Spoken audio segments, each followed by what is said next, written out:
Hey, I'm Marc with the Analog Process, and today I want to give a brief review of the Yashica T4 Slim.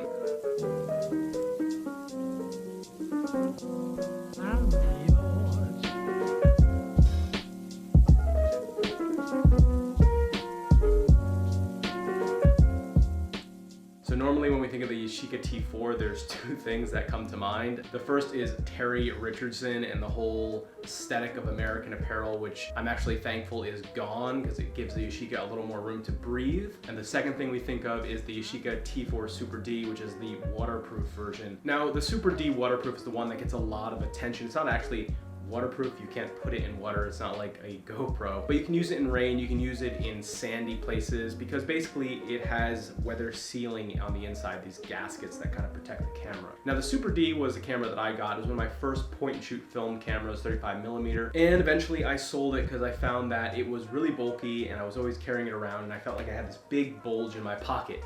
And this was before fanny packs got cool again, so now it's not a problem, but back then it kind of was. Skinny jeans didn't work with the Super D. Anyway, like I mentioned, there were other point and shoot cameras that Yashica made, including the T4 Slim, which just like the Super D was exactly the same. It had your Carl Zeiss 3.5mm lens, it had your flash. It was just a compact, nice, quick point and shoot camera that you can just slap in your bag, throw in your back pocket, and go about your day, so that way you can snap your photos before the days of the iPhone and digital cameras.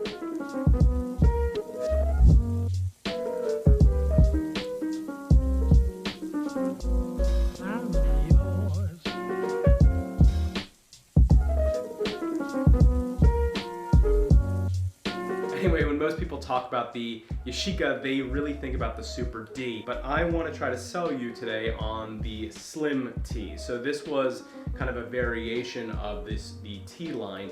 Now what I like about this is it's very similar to the Super D, except it's much thinner.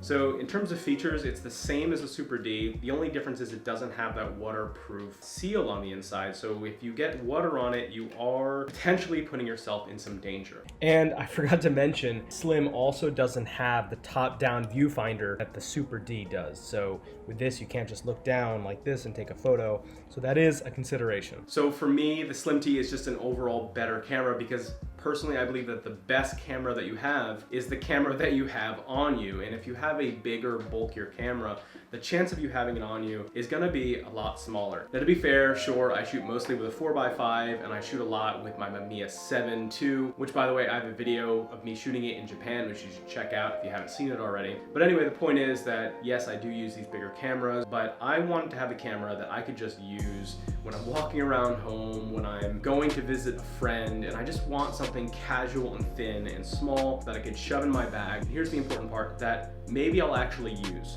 Now what I've found is the Yashica T4 Slim is about the same size as 3 rolls of film. So if you have room for 3 rolls of film, then you have room for your Slim. So when I went to Japan, I made sure not to just bring my Mamiya, but I also brought this for backup shots, pickup shots, more casual shots, especially if I'm going to like a bar to meet friends. I don't want to have a giant Mamiya with a giant flash mounted on it, because it's gonna make me stick out too over the top for what I'm trying to do. But with this little guy, when moments come and you're in a bar and you're having fun with friends or you're meeting strangers, you know, you can snap a few pictures like this that you might turn around later when you develop your film and scan it and say to yourself, hey, I really like the aesthetic here, I really like what's going on, and I wanna keep going this direction. It's sort of a positive feedback. The more that I shoot with this, the more that I want to continue shooting with it. And now even that I shoot some digital work and I shoot kind of more varied formats, this thing is something that I always have with me, including, you know, right now I'm in Hartford for my MFA thesis and I still brought this little guy with me, even though I'm taking like big medium format shots. Now, as far as shooting with this goes, here's what I'll say. It is a point and shoot, but it doesn't work quite the way that a point and shoot will work with, let's say, a disposable camera where you just press a button and it immediately takes the shot. This is a little bit slower, and the reason is because it actually focuses. If you're taking a picture of something very, very close up,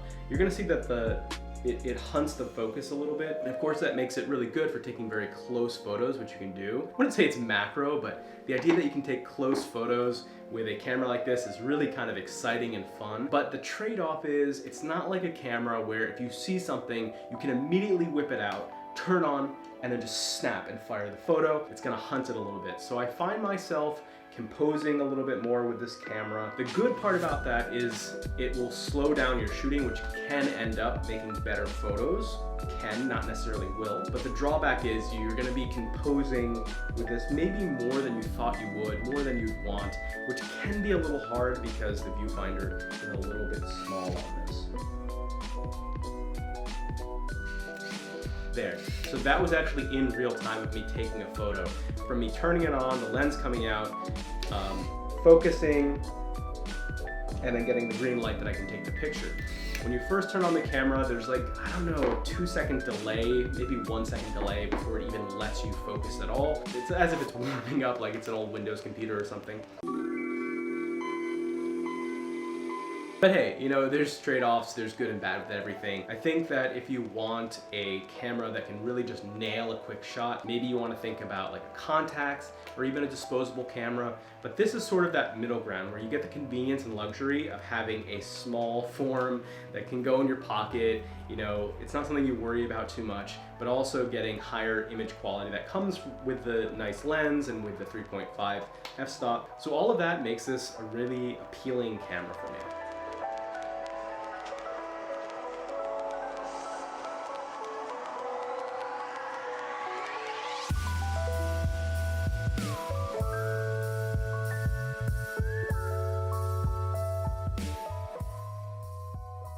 Now that said, unlike the Super D, this is definitely not waterproof. That said, I have used this in the rain.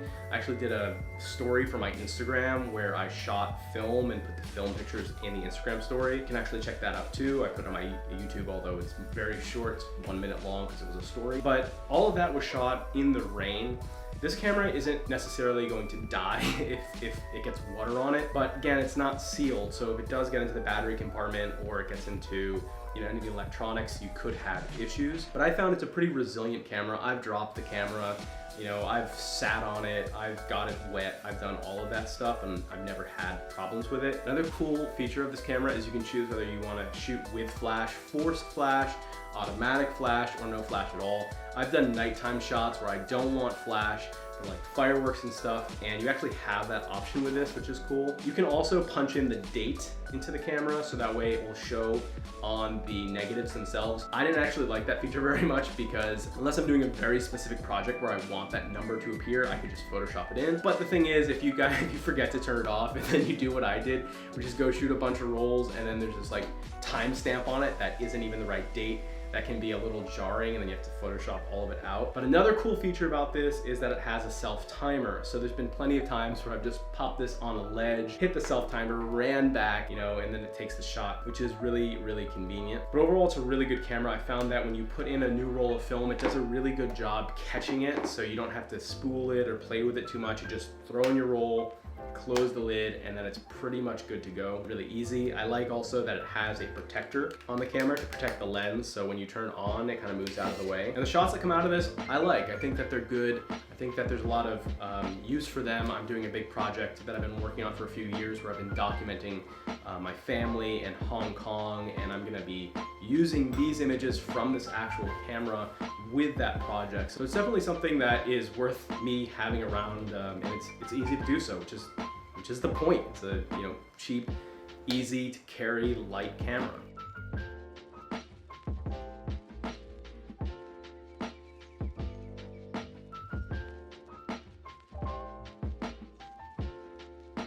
Now, as far as price, I know I said it's cheap. Now, relatively speaking, it is. I know the price of all these cameras has really skyrocketed because of YouTubers like making camera reviews kind of like this. This is still $100 less than the Super D, the waterproof version. It's $100 less and it's less bulky, which means you're gonna carry it around. To me, that totally makes sense unless you're gonna be doing very specific types of work where you need to make sure that it has all kinds of weatherproofing gaskets. Hey guys, that's it. I hope you enjoyed watching this. Be sure to check out my other videos on analog process, going into film scanning, going into shooting film, going into film processing, going into the history of photography. These are a lot of the topics that I like to cover on my channel.